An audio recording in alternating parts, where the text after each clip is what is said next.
नमः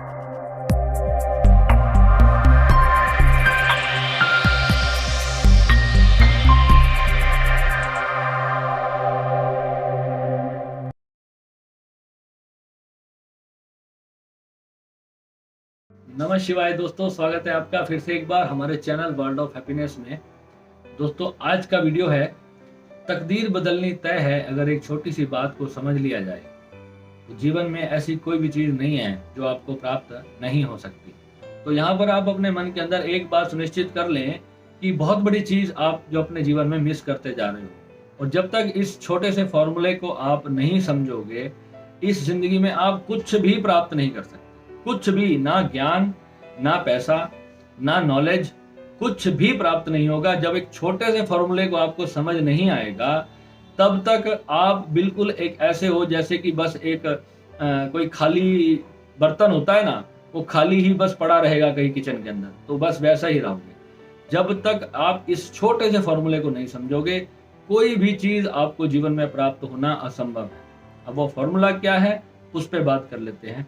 सिंपल सा फॉर्मूला है, जब आप सुबह रोज उठते हो, एक चीज पे हमेशा ध्यान रखना है कि आज मैंने जो मेरी रोज दिनचर्या थी, जो कुछ भी मैं रोज करता था, आज उस सारी चीजों को छोड़ करके, अपने उस पूरे ट्रैक से हट करके, जो भी मेरी फील्ड है उस सारी ट्रैक को एक साइड पे रख दूंगा और आज इस पूरी फील्ड से अलग कुछ सीखूंगा, बिल्कुल अलग। यानी कि जो आपके उस कृत्य में आता ही नहीं। अगर आप मान लो अपने किसी कार्य क्षेत्र में फुली सेटिस्फाइड हो और आपको बहुत अच्छी इनकम हो रही है, इट्स ओके, वो आपको इनकम हो रही है।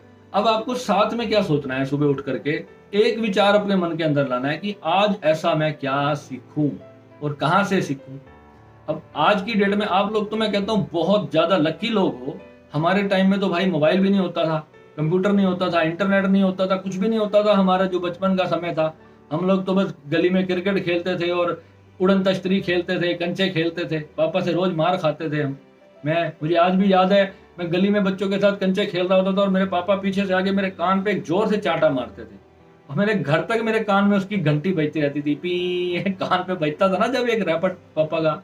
तो आज तक मुझे वो दिन याद है कि मैं सारा दिन बाहर आउटडोर गेम्स खेलता रहता था।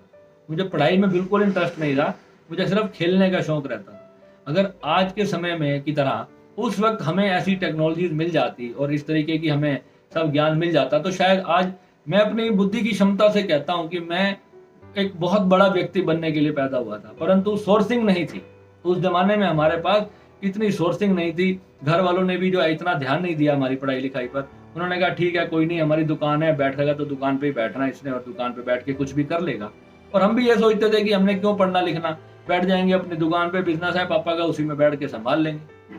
तो क्या था, कोई बताने वाला नहीं था, कोई सिखाने वाला नहीं था।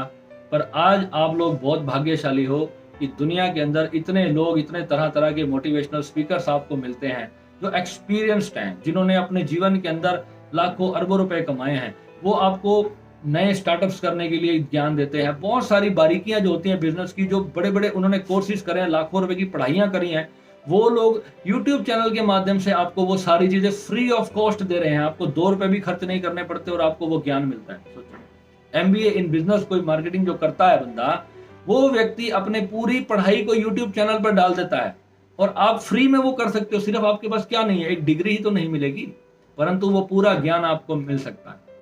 कैसे एक न्यू स्टार्टअप करना है, कैसे कोई नया बिजनेस आइडिया ढूंढना है, हर एक चीज आपको YouTube पर मिल सकती है आज के टाइम में।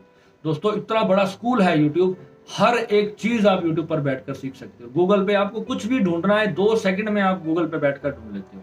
कितना समय लगता है आपको गूगल पे? और आप लोग कहते हैं कि मैं परेशान हूं। आज के समय में आप परेशान है ना, तो समझो कि आने वाले किसी भी समय में आप सुखी नहीं रह सकते।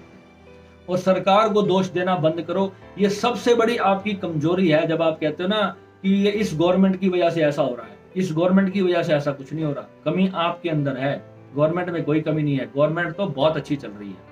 अगर आप सक्षम हो तो आप अपनी उस विल पावर के जरिए आप क्या नहीं उखाड़ सकते। दोस्तों, रोज एक छोटा सा नियम आपके अंदर होना चाहिए। आज अपनी लीग से हटके मैं कुछ नया सोचूंगा। जो चीज मैं इतने सालों से करता चला आ रहा हूं, उसके अलावा कुछ नया सर्च करूंगा। अब नया सर्च करने के लिए आपको क्या करना है, आप YouTube में जाओ, एक ट्रेंडिंग सेक्शन है।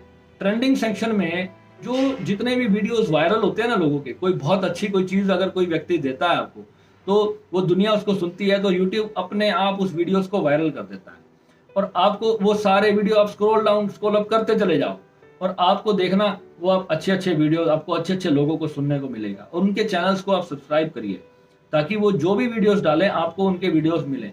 बड़े बड़े आप लिखिए वहां पर मोटिवेशनल स्पीकर, सर्च बॉक्स में जाइए, और मोटिवेशनल स्पीकर ये नहीं जो अरे गहरे इंडिया में 2-3 घूम रहे हैं इनकी तरह नहीं, आप अमेरिका के मोटिवेशनल स्पीकर्स को सुनिए, आप बाहर के यूरोप के देश के लोगों को सुनिए, जो लोग अपना देते हैं। इंडिया के लोगों का काम क्या है? कॉपी करना। इंडिया के लोग सिर्फ कॉपी करते हैं। कॉपी एक कॉपी होती है और रियल हमेशा रियल होता है। आप एक कामयाब देश के जो व्यक्ति होते हैं, आप हमेशा उन लोगों को फॉलो करिए। आप तब जाकर के बहुत जल्दी अपने दिमाग को उस हिसाब से सोचना शुरू करोगे जैसे वो लोग सोच रहे हैं। आज इंडिया के अंदर कोई व्यक्ति मोटिवेशनल स्पीकर बना हुआ है, वो न जाने पता नहीं किसको सुनता है, उसकी वीडियो को उठाता है, थोड़ी सी लैंग्वेज को चेंज करके तोड़ मरोड़ के आपको परोस देता है, उसको कोई फायदा नहीं। जो अपना अनुभव होगा वो व्यक्ति आपको देगा। आपको ये समझ होनी चाहिए, आपके अंदर वो जजमेंट आनी चाहिए, और जितना जितना आप ध्यान करते चले जाओगे, साधना करते जाओगे, आप बिलीव करना आपके अंदर वो जजमेंट आनी शुरू हो जाएगी। आपको पता चलेगा कि कौन सा व्यक्ति सच बोल रहा है और कौन सा व्यक्ति झूठ बोल रहा है। आप 2 सेकंड में उसकी बॉडी लैंग्वेज से आप पहचान लोगे कि कौन सा व्यक्ति आपको कितना सच बोल रहा है और कितना झूठ बोल रहा है। हमेशा ऐसे लोगों को सुनो जो आपको बनावटी चीजें और कॉपी किया हुआ ज्ञान नहीं देते। एक कॉपी की हुई चीज होती है ना, वो हमेशा, वो तो ऑलरेडी परोसी गई है, उससे अगर किसी का भला हुआ होता तो अब तक हो चुका होता। आज मान लो कोई टाटा बिरला है, वो अगर अपनी कोई सक्सेस स्टोरी में आपको कुछ बता रहा है, तो आप उसको सुनो कि उसने क्या क्या चीजों को फॉलो किया अपने जीवन के अंदर। कोई बिजनेस में हमने गलती की है, जो हारा हुआ व्यक्ति होता है ना, आप उसके एक्सपीरियंस लोगे ना तो आपको ज्यादा फायदा होगा। एक कामयाब व्यक्ति को तो हमेशा उसकी तो ग्रह सिचुएशन भी अच्छी थी, उसकी कुंडली में भी सब पुण्य ही पुण्य भरे हुए थे और उसको सब कुछ मिलता चला गया। एक हारा हुआ व्यक्ति होगा जो जीवन में, जिसने कभी कोई बहुत बड़ा नुकसान किया होगा ना, वो आपको ज्यादा बेटर बताएगा कि इस वजह से मेरी नुकसान हुआ था। बजाय उस कामयाब व्यक्ति के आप उल्टा चलो, आप एक नुकसान प्राप्त किए हुए व्यक्ति के एक्सपीरियंस को गेन करो, भाई तुझे नुकसान कैसे हो गया। वो आपको बताएगा यार मेरे से ये गलती हो गई थी, इस वजह से मेरे को इतना नुकसान हुआ। और अगर वही व्यक्ति, अगर आप हार गए हो, आप ये समझो आपने पिछली बार 50 गलतियां की थी, क्या अगली बार अगर वही सेटअप आप दोबारा लगाओगे, क्या वो गलतियां आपसे दोबारा होंगी? आपको पता है, इससे पहले मैंने एक चैनल बनाया था अपना यूट्यूब पे। उस चैनल पे मेरे 45,000 सब्सक्राइबर हो गए थे विद इन 6 मंथ के अंदर। उसमें मैंने एक छोटी सी गलती क्या करी, मैं क्या करता था, जो बैकग्राउंड म्यूजिक्स लगाता था वो ऐसे ही मैं गूगल से डाउनलोड कर लेता था। मैं लिख देता था no copyright music, no copyright music लिख के मैंने उस पर लगा दिया। और मुझे ये भी नहीं पता था कि हाँ भाई ये लोग होते हैं, ये बड़े शातिर दिमाग होते हैं, और वो अपने उन्हीं चीजों को बेचने के लिए जो है कीवर्ड्स इस तरह के यूज कर लेते हैं। उन्होंने एक तरह का धोखा ही दिया। और 8 मेरे ऐसे वीडियोस थे जिसकी वजह से मेरा चैनल यूट्यूब ने रातों रात सस्पेंड कर दिया। मुझे बहुत दुख हुआ। और अगले ही दिन, आप बिलीव नहीं करोगे, अगले ही दिन मैंने, इतनी हताश व्यक्ति इतनी जल्दी स्टार्टअप भी नहीं लेता, मैंने अगले ही दिन दोबारा से चैनल बनाया। और मैंने कहा, अपने पापा को कहा, पापा जी कोई बात नहीं, मेरा चैनल डिलीट हो गया, इट्स ओके, उस पर मेरे 70, 80, 90 वीडियोस होंगे, कोई बात नहीं, तो क्या हुआ। मेरे पास वो सारे वीडियोस के थंबनेल मेरे पास स्टोर रहते थे, तो मैंने उस सारे थंबनेल्स को डिलीट कर दिया, क्योंकि वो जिस दिन मैंने वो वीडियोस में बातें करी थी वो पुरानी हो चुकी थी। और आज वाला जो मेरा एक्सपीरियंस है वो और आगे है, और आगे की चीज है। तो वो जरूरी नहीं है कि वो वीडियो वायरल हुए थे तो मुझे वो वीडियोस पोस्ट करनी है, ऐसा नहीं आपको करना। आप अपनी फील्ड की बात करें, आप अपने ऊपर इस चीज को इम्प्लीमेंट करके, तो जो भी आपकी फील्ड है आपको उसी में, जो आपने लास्ट टाइम जो गलतियां की थी तो वो मत करें। अब मैं आपको एक छोटा सा एग्जांपल और देता हूं।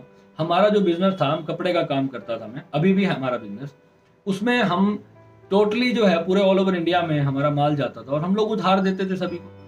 धीरे धीरे पहले 10,000 की दी, फिर 50,000 की दी, फिर लाख की होगी, फिर 5 लाख की होगी, फिर 10 लाख की होगी। 1 करोड़ रुपए मेरे डूब गए। लोगों ने, कोरोना काल आया, किसी ने एक पैसा नहीं दिया, जीएसटी लगी, नोटबंदी लगी, सब लोगों ने हाथ खड़े कर दिए, भैया पैसा ही नहीं है। उससे क्या चीज सीखी कि अब जो है जिंदगी में कोई भी बिजनेस करूंगा तो उधार नहीं बेचूंगा, चाहे कोई कितना भी अच्छा व्यक्ति हो, मैं उधार नहीं दूंगा। आपने ट्रस्ट किया, पर आपको मिला क्या बदले में? तो अगर आज आप बिजनेसमैन हो, आप इस चीज को समझो कि अपने बिजनेस को कैश पे लाओ, अपने बिजनेस को कैश पे लाने की पूरी कोशिश करो।